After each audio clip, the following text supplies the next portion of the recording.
This Jocks 94.5 podcast is brought to you by Millennium Satellite and Video. Log on to msbnow.com. TV excellence everywhere. That's Millennium.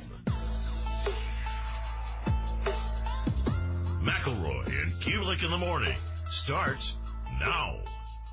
Great conversation on sports wagering, kind of where it is, where it's going.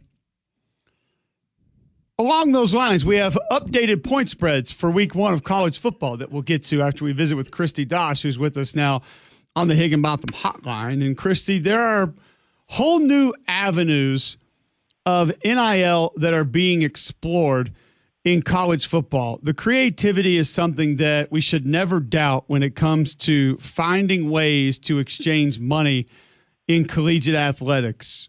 How creative are we getting as far as new and innovative ways to share NIL funds with college football players, basketball players, etc.? It's really crazy how much it's changed in just 5 years. Today's the 5-year anniversary of NIL, and I was thinking back to what these deals looked like on day one, and it was with, sports nutrition companies and cell phone providers, and now we're arguing about how much money multimedia rights holders can push towards athletes.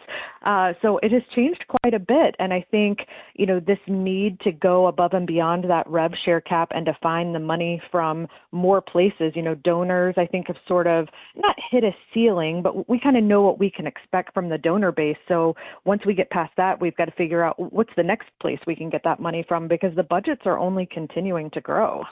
Kristi Dosh joining us. You can follow her on Twitter at SportsBizMiss, Sports Business Reporter. You visited with multiple G5 schools talking about hiring a general manager. You came up with some ideas that they may have if they couldn't afford that right now. I used to think probably the most important non-on-field position for a college football team would be strength coach. Some people may say athletic director based on what they had the power to do. Some people would now say general manager. How important is the general manager position across college football right now? It looks really different from one school to the next. I mean, you've got Andrew Luck out at Stanford, who on the org chart is over the head coach. Now, you don't see that in very many places, but the general manager carries a lot of power. And it's sort of interesting. Some general managers are moving around with the head coaches, and obviously those two are very aligned and working together, and they intend to continue working together. But in other places, we see head coaches leave and not take the GM with them. And so it just varies so much. And in Power 4 schools, you've got a GM and an assistant GM, and, you maybe have 4 or 5 sports that have GMs, but then I get down to the group of 5, and maybe if they're lucky, they have a GM for football, maybe also a GM for men's basketball, but some of them don't have one at all, or they're using a 25-year-old with a data analytics background versus some of the Power 4 departments that are hiring former professional GMs. I teach at University of Florida. We have Dave Caldwell, who was the GM in Jacksonville. I live just outside of Jacksonville, and I remember when he was here, and now, he's come out of the pros and is over with the Gators. So that GM position varies so much from school to school, but the job function doesn't vary. It's really about figuring out how your school is going to approach roster evaluation, how you are going to stay within whatever budget it is you do have above and beyond the cap, if you're lucky enough to be able to go above the cap, and then figuring out how do you retain the talent you have while also evaluating the talent you think is going to become available in the portal. I mean, it is an around-the-clock, around-the-year job. And for schools that are lucky enough to have, multiple positions watching this sort of thing, it's a little easier. But at the group of 5 level, you've still got the head coach doing a lot of these things. And frankly, I think a lot of them would like to move it off of their plate. Kristi Dosh joining us on the Higginbotham hotline, talking NIL and maybe the future of some levels of college football. I want to stick with, because you said you spoke to multiple administrators at the G5 level. This is a little bit of a different direction, but are there conversations happening? It's a question that I have almost daily as it pertains to what will at one point become the second level of college football. Who is talking about what's next for this level of college football? If there is a playoff model that is sustainable, if a big breakaway were to happen, where they would go, what they would do, are any of these conversations taking place currently?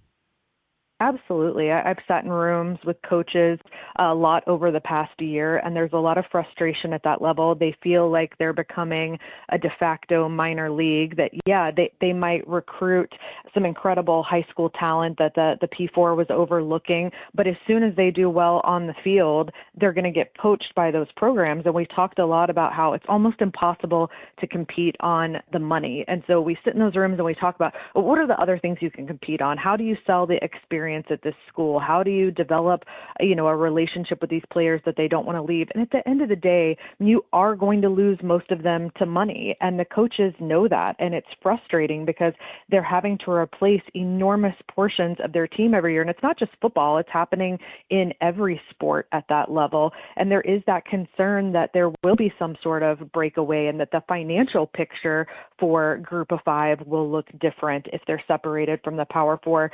I don't think any of them have any answers at this point. They're just trying to get by right now and figure out, what's the best thing we can do with what we have right now. But a lot of that is constantly future planning. They are constantly looking at when the portal opens, who are we going to go after? They're creating new systems where when they're, evaluating these players in high school and they don't get them, they're tracking that and keeping that intel because they have to move so fast when the portal does open. You have to already know who you're going after. You've got to already have all that intel built out. And so they're spending a lot of their time during the year instead of concentrating on their current team, thinking about who's my team next year going to be, because they know they're going to lose a huge portion, especially if we're talking about a successful program at the G5 level. Who's leading those conversations? Is it ADs? Is it certain coaches? Is there somebody financially behind the scenes, be it a streaming service, a television broker? Like who's at the forefront of, hey, this is where we could go. This is what could be sustainable. This is how we could possibly make this work.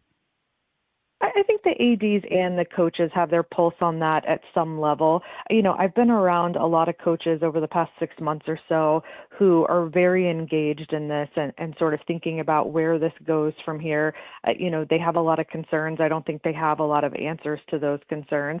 But I think the ADs feel the same way and are actively engaged in that. And there's a lot of outside consultants being hired and a lot of people trying to kind of look into that crystal ball and figure out what's going to happen next so that you can put yourself in the best position to succeed in whatever comes next. But there's a lot of uncertainty and a lot of frustration right now. I mean, especially at the G5 level, when I'm meeting with the coaches, they sort of feel like they're in a position of overwhelm. Not that being a coach wasn't difficult before, but so much more has been added to their plate in the last few years.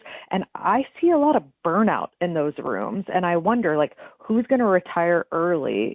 Who's going to decide to get out of this game because it's just too much anymore? And they're all trying to figure out, how can I be better at delegating this? How can I build up a better, team around myself? Because for right now at the Group of Five level, it's the coaches who've taken on all the extra work and trying to figure out how to navigate this new system. And I'm telling you, when I look around the room, the level of burnout on these people's faces, I'm concerned about continuing to manage this level of uncertainty. Are there people, Kristi Dosh joining us on the Higginbotham Hotline, sports business reporter, are there people who are not pulling the ripcord and saying they're out, they're done, but are basically saying, we're not going the extra mile anymore? Like, this is what it is, be it 20 million, 30 million, like we got what we got, you got to make this work.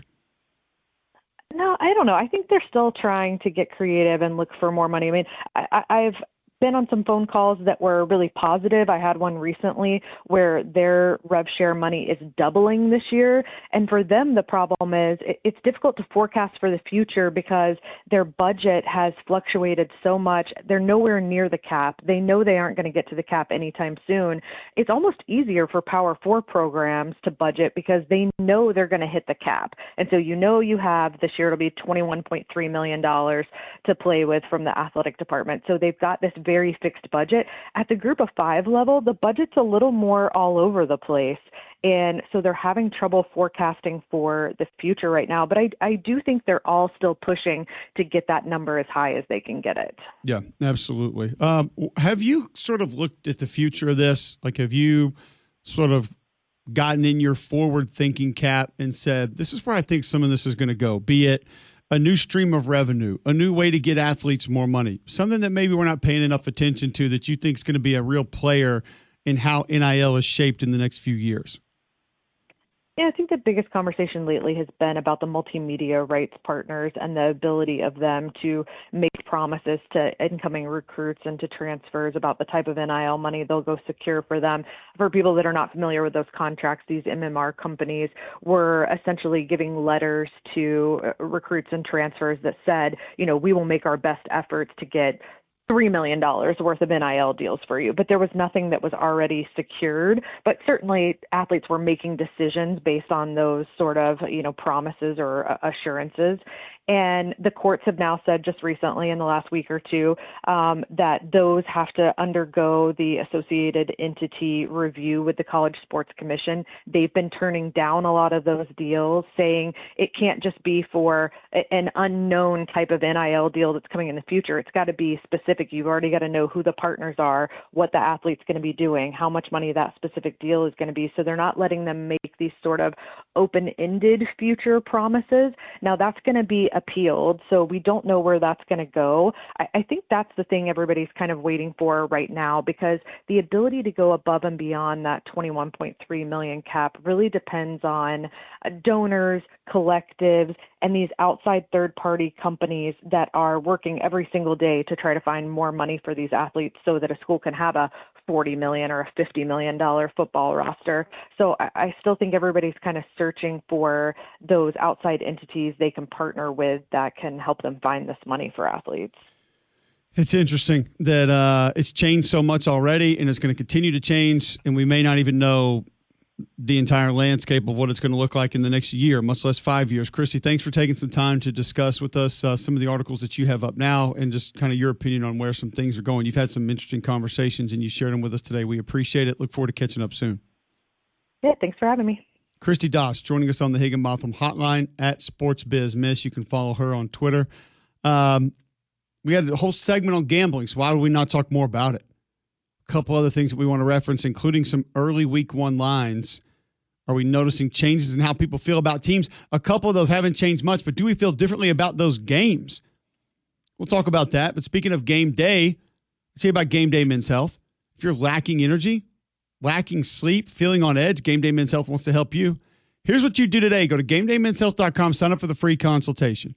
You get the free PSA test, free testosterone test. They give you your baseline health, and then they let you know all the options that they have in store. Testosterone replacement, weight loss, peptides, all in stock. Don't forget, 10-15% of their customer base females at Game Day Men's Health. They just want to help you feel better. They're not going to pressure you into it. Save 10% on any service they offer when you mention Mac and Cube and you walk in the front door.